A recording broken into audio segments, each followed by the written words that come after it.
President Biden is sounding more anti-Israeli by the day. He started off as a firm supporter of Israel, as you know. This week has attacked Israel's Prime Minister for going too far, allegedly, in the war with the Hamas terrorist group. Here he is.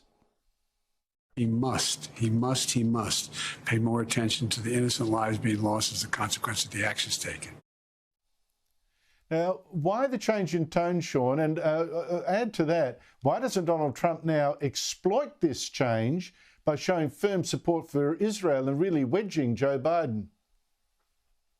Yeah, to answer the latter first, I wish he would. This is definitely an issue where I think Republican strength, and this goes back to what I said a moment ago, could really point out the contrast that exists. So that's number one. Number two, let's be clear to what the president said. The only people who took innocent lives to begin this conflict was Hamas. Like, they attacked Israel unprovoked, killed innocent civilians, took women and children as hostages and still maintain them. Frankly, still maintain U.S. citizens as hostages. Where's the president? I didn't hear one iota. I haven't heard anything, and frankly, probably well over a month, about the concern for U.S. citizens. He's more concerned about the retaliatory strike that U.S. is having, that Israel's having on the people that attack them unprovoked. Look, you asked what's causing this.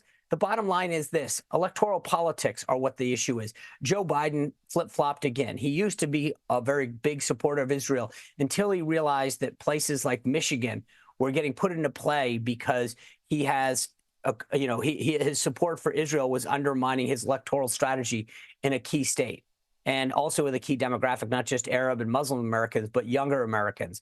So the reality is that this is Joe Biden playing politics.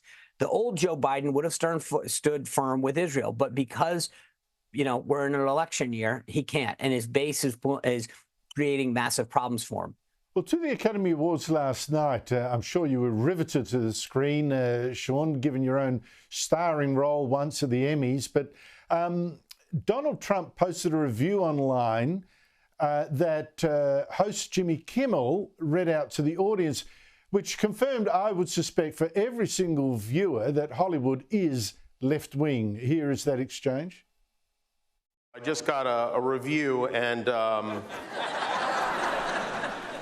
has there ever been a worse host than Jimmy Kimmel at the Oscars? His opening was that of a less-than-average person trying too hard to be something which he is not and never can be. Get rid of Kimmel and perhaps replace him with another washed-up but cheap ABC talent, George Slopanopoulos. He would make everybody on stage look bigger, stronger, and more glamorous. Blah, blah, blah. Make America great again. Thank you, President Trump. Thank you for watching. I'm surprised you're still watching. Isn't it past your jail time?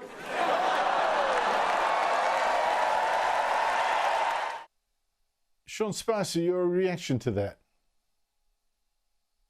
I wish he wouldn't give them the bait. Look, first of all, I didn't watch the Oscars. The last thing I want to do is add my one vote by watching it to somehow affirming the need to care what Hollywood thinks about themselves.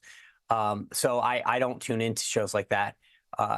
Even if it just makes me feel better not to watch it. But secondly, I think the president, gives them something to go off. I wish he wouldn't do it. I get that's who he is. He can't help himself sometimes.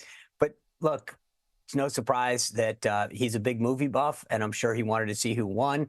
But, look, Hollywood is owned by the left, as you pointed out. They hate folks on the right, especially what we stand for. They suppress content of stuff that frankly does much better than it talks about Sound of Freedom.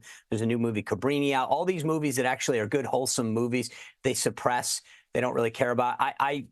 I'm glad he called them out to some degree, but I wish he wouldn't give them the fodder to do that.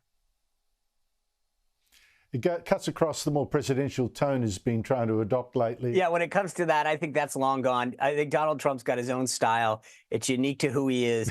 I think that's why a lot of people love him, because he will do it. But, every once in a while, I feel like you're just giving them what they want. And so for that reason, again, it is who he is. It's how he became the success that he did in politics, because he speaks his mind. But, every once in a while, I just go, don't let them get the better of you.